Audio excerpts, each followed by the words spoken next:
The return of President Donald Trump to the White House was initially hailed as a victory for Europe's right-wing populists, who saw an ally in the Oval Office as a way to strengthen their influence within the EU.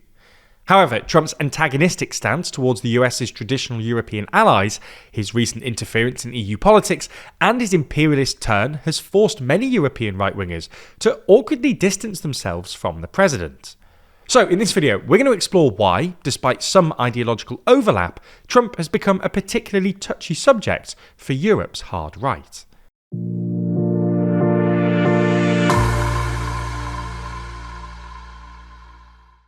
If you love staying informed and want some of the best reporting on YouTube, then subscribe and ring the bell for more.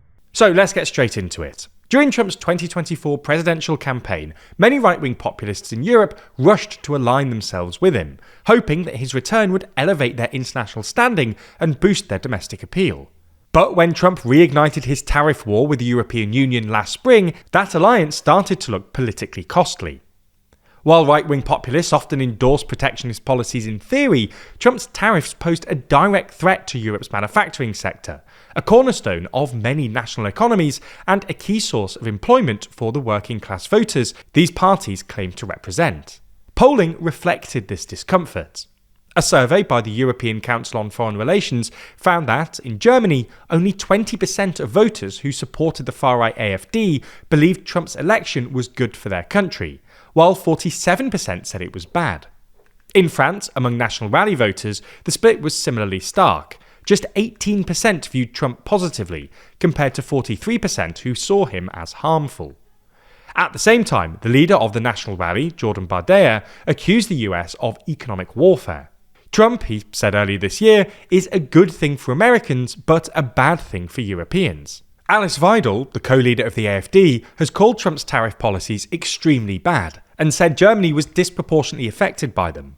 Italy's Prime Minister Giorgia Meloni, one of the few European leaders in Trump's good books, described Trump's tariffs as, quote, a mistaken choice, and expressed hope that they will be rolled back in negotiations with the EU. In a warning sign to pro-Trump populists, Matteo Salvini originally tried to defend Trump's tariffs and said they could be an opportunity for Italian companies, but immediately backtracked following a public backlash. However, solidarity with Trump persisted for a handful of populist leaders, particularly in Eastern European countries like Hungary, Romania and Poland, where Trump's brand remained remarkably resilient.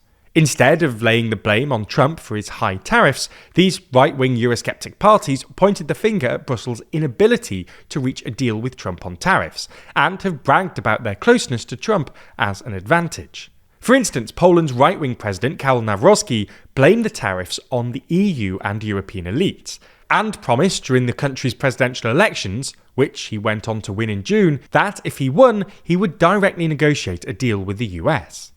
Similarly, the Hungarian foreign minister has said his government is in bilateral talks with the US, and even voted against the EU's counter-tariffs to make a point, while Hungarian Prime Minister Viktor Orbán actually praised Trump's tariff war as a tactical way to extract concessions from the EU.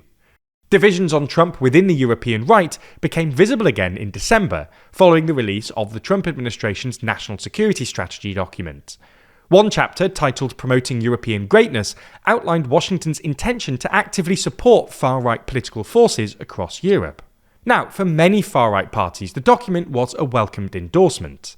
In their view, it legitimised arguments they have advanced for years, that the EU is a failing project, and that the continent is facing civilization decline driven by migration, falling birth rates, and the erosion of national identities.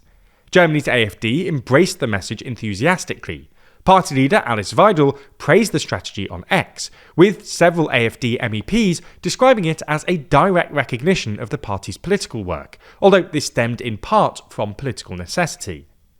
For context, having been labelled an extremist organisation by Germany's domestic intelligence agency last year, the party views Trump's endorsement as a potential source of external legitimacy. Unlike France's National Rally, which polls suggest could secure a parliamentary majority in the next election, the AfD remains politically isolated.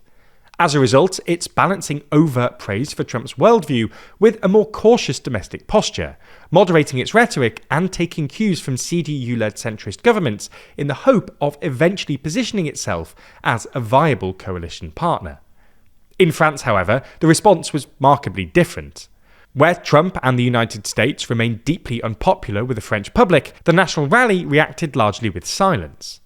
References in the strategy to direct US political interference, most notably Washington's pledge to cultivate resistance in order to correct the EU's trajectory, were particularly toxic.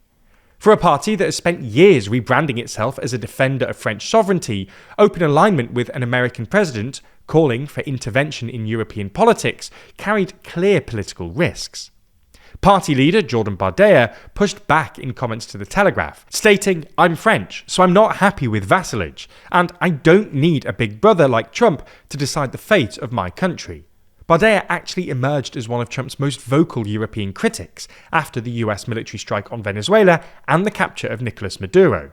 Right-wing populists often champion national sovereignty, non-interference, and opposition to global power politics.